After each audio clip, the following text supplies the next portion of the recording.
සුපුන් සඳ පායා දිලෙන නිහඬ නිසංසල හරිම සුවදායක ශාන්ත ජනක පරිසරයක් අභිමුව ඇහෙන සොඳුරු මියුරු බොදු බැති ගීත ගණනාවක් මැද්දේ තවත් පසකින් මගේ ආදරණීය සිංහල ගුරුතුමන් අරුණ ශාන්ත ගුරු පියාණන්ගේ අපි අහලා බලමු මේ දැනෙන වින්දනීය සුයාමයේ පිළිබඳ සොඳුරු අදහස් මොන වගේද කියලා. ඇත්තටම තාරක පුතේ සියලු දෙනාටම සුබ රාත්‍රියක් වේවා කියලා මුලින්ම ප්‍රාර්ථනා කරනවා. ඒ වගේම ලැබුවා වූ 2026 වර්ෂය සියලු දෙනාටම පැතුම් ඉටුවන සුබ නව වසරක් වේවා කියලා ප්‍රාර්ථනා කරන ගමන්ම අපේ මේ සම්බුද්ධ ශාසනයේ වැදගත්ම කොටසක් අලලා අද මේ වස්තු විශේෂ තේමාව සකස් කරගෙන තියෙන බව මට පෙනී යනවා. විශේෂයෙන්ම බොදු බැති ගීතය කියන කාරණාව ගත්තාම මේ සම්බුද්ධ ශාසනයේ ව්‍යාප්තියට සහ මිනිසුන්ගේ සිත් සතන් තුළ ඊටමත් යහපත් ආකල්ප පෝෂණය කිරීම සඳහා බොදු බැති ගීතය එදා සිට අද දක්වාම මහඟු මෙහෙයක් ඉටු කරමින් තිබෙනවා.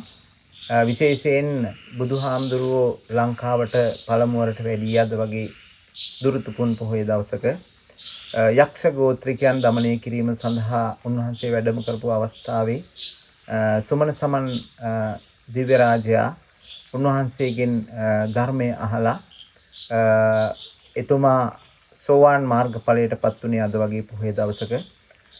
ඉතින් ශ්‍රද්ධාව භක්තිය පෙරදරි කරගෙන මේ වගේ සුන්දර රාත්‍රියක එදා ඒ ලංකා ධර්මී තලයට සම්බුද්ධ ශාසනයේ ආගමනයත් සමග මේ සිද්ධ වෙලා තියෙන ශාසනික පුනර්ජීවනය බෞද්ධ ගීතය හරහා ස්පර්ශ කරන එක මම හිතන්නේ තාම වටින වැඩක් කියලා මට හිතෙනවා.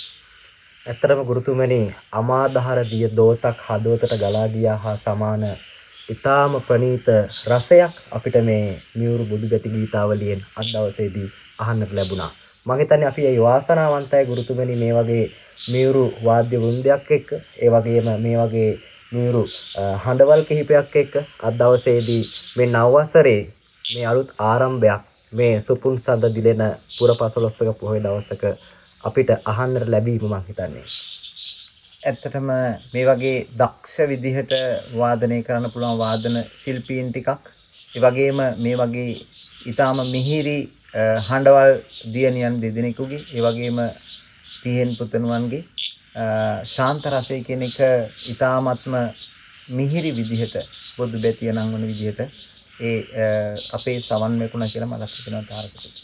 ශාන්ත රසය මුසු කරන සොඳුරු පදවැලක් ඒ පදවලට ඇහෙන මියුරු සංගීතයක් ඒ වගේම ඒ සංගීතයට මුසු වන අමියුරු ගායනයක් එක්ක අද දවසේදී මේ වින්දනීය සුයාමය සයිබර් අවකාශයෙන් ඔබට මුදා හරින්නට හැකියාව ලැබුණා. ඉතින් මේ ලැබුවා වූ 2026 නව වසර ඔබ සැමට සුපින්බර යහපත් කටයුතු සාර්ථක වෙන සුබම සුබ නව වසරක් වෙන්න කියලා අට්ටාලෙන් හදවතින්ම ප්‍රාර්ථනා කර සිටිනවා. ආයිබෝවන්.